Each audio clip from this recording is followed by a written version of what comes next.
ਦਿੱਲੀ ਦੇ ਕਾਨੂੰਨ ਮੰਤਰੀ ਸੋਮਨਾਥ ਭਾਰਤੀ ਨੇ ਆਖਿਰਕਾਰ ਮੁਆਫੀ ਮੰਗ ਹੀ ਲਈ ਹੈ। ਸੋਮਨਾਥ ਭਾਰਤੀ ਨੇ ਪੱਤਰਕਾਰਾਂ ਨਾਲ ਗੱਲਬਾਤ ਕਰਦਿਆਂ ਕਿਹਾ ਕਿ ਜੇਕਰ ਉਹਨਾਂ ਦੇ ਬਿਆਨ ਨਾਲ ਕਿਸੇ ਨੂੰ ਠੇਸ ਪਹੁੰਚੀ ਹੈ ਤਾਂ ਉਹ ਮੁਆਫੀ ਮੰਗਦੇ ਨੇ। ਦੱਸ ਦਈਏ ਕਿ ਖਿੜਕੀ ਐਕਸਟੈਂਸ਼ਨ ਇਲਾਕੇ ਵਿੱਚ ਅੱਧੀ ਰਾਤ ਨੂੰ ਛਾਪੇ ਮਾਰੇ ਦੇ ਮਾਮਲੇ 'ਚ ਵਿਵਾਦਾਂ 'ਚ ਆਏ ਦਿੱਲੀ ਦੇ ਕਾਨੂੰਨ ਮੰਤਰੀ ਸੋਮਨਾਥ ਭਾਰਤੀ ਅੱਜ ਮੀਡੀਆ ਦੇ ਸਵਾਲਾਂ ਤੇ ਭੜਕ ਗਏ ਸਨ ਅਤੇ ਉਹਨਾਂ ਨੇ ਮੀਡੀਆ ਕਰਮਚਾਰੀਆਂ ਤੇ ਇਲਜ਼ਾਮ ਲਗਾਉਂਦੇ ਹੋਏ ਪੁੱਛਿਆ ਕਿ ਨਰਿੰਦਰ मोदी ने उन्होंने कितने पैसे देते हैं।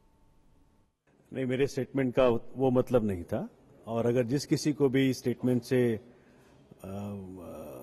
कोई अगर हर्ट हुआ है तो मैं उनसे माफी मांगता हूँ। नहीं, देखिए कारण क्या है कि वो जिस तरह से अब मॉर्निंग 6 to 8 में पार्क जाता हूँ, जनता से मिलता हूँ, मैं जनता का नुमाइंदा हूँ, उनका नौकर हूँ। हर वक्त चेज करना, हर जगह। आज मैं स्टेडियम के लिए लेट हो गया जहां जाना था, तो फिर इसमें कहीं ना कहीं बहुत इतनी परेशानी हो जाती है। लेकिन वो स्टेटमेंट का वो मतलब नहीं था। मीडिया के मित्र अच्छे मित्र हैं और उनसे मैं यही गुजारिश करता हूं कि मुझे मेरी जो अच्छी चीजें हैं वो भी रिपोर्ट करें।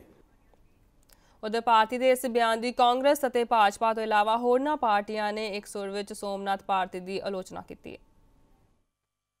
आम आदमी पार्टी जनता के भरोसे पे खरी नहीं उतर रही है जी। जिस चीज के लिए उनको सरकार बनाने को कहा था, अब उनकी प्राथमिकताएं बदल गई हैं।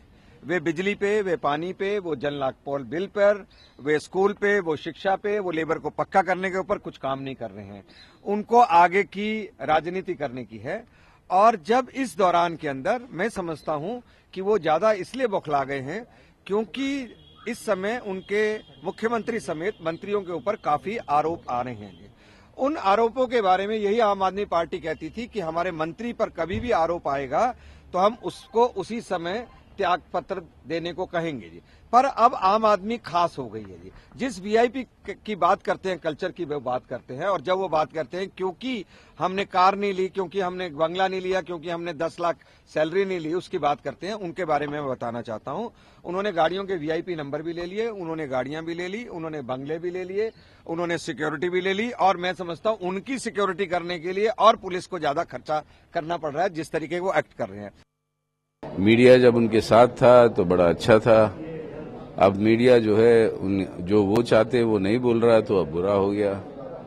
अब ये मतलब क्या, हमें तो समझ में नहीं आ रहा किस हिसाब से क्या हो रहा है। चलिए, अफसोस की बात यह है कि मीडिया को भी कभी कभी अपना एजेंडा होता है। लेकिन आज कई सारे लोग उनके वो कानून मंत्री जो है दिल्ली के, उनके जो एक्शंस रहे उसके ऊपर प्रश्न उठा रहे।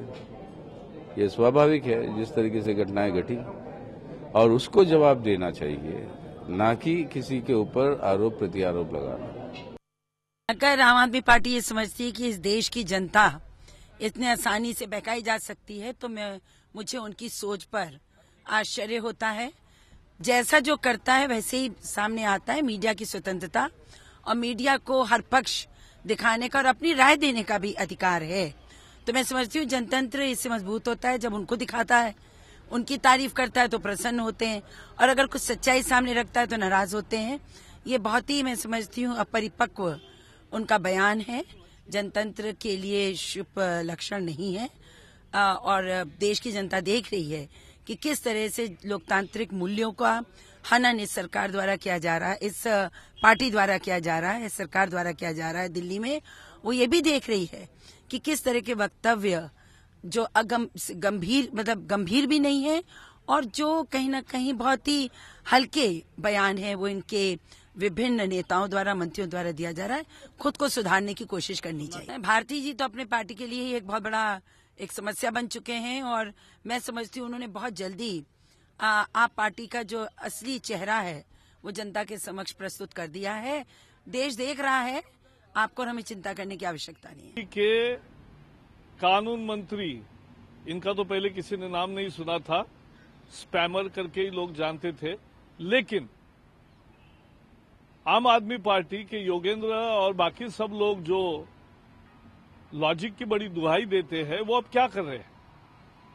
जब तक मीडिया आपके पक्ष में था अच्छा था, और जब मीडिया आपसे सवाल पूछने लगा तो वो तुरंत दूसरे के पैसे से पूछने लगा।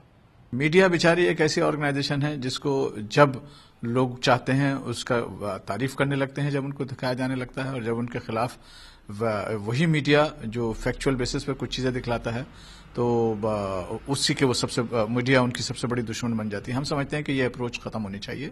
मीडिया अपना एक रोल प्ले कर रहा है और मीडिया काफी चीजों को पॉजिटिव अंदाज में पेश कर रहा है। अब जैसा होगा मीडिया तो वही पेश करेगा। अब जो कुछ भी खिड़की एक्सटेंशन के अंदर हुआ वो सब मीडिया की ग्लेयर में है और मीडिया ने सारा देखा भी है, उठाया भी है। उसके बाद जो भारती जी ने जो रिमार्क्स पास किए सीनियर एडवोकेट्स के लिए, वो लैंग्वेज उनकी जो है सबने देखी है। तो मैं ये समझता हूं कि बजाय इसके कि हम मीडिया के ऊपर लाछन लगाएं, अपने घर को ठीक करें तो ज्यादा बेहतर होगा। लॉ मिनिस्टर बार बार नियम कायदे कानून की धज्जियां उड़ा रहे हैं। पॉलिटिकल इंसान हो सकता है, संस्था पॉलिटिकल नहीं हो सकती। NCW हो चाहे दिल्ली कमीशन फॉर विमेन हो, दीज आर इंस्टीट्यूशंस, और इंस्टीट्यूशन का आदर करना चाहिए, संस्था का आदर करना चाहिए, कॉन्स्टिट्यूशन का आदर करना चाहिए लॉ मिनिस्टर को, और उन्हें वहां जाना चाहिए था, अपना पक्ष रखना चाहिए था।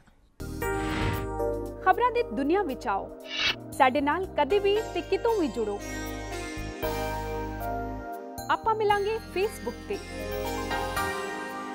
असीं दिखांगे यूट्यूब ते, सानू फॉलो करो ट्विटर ते।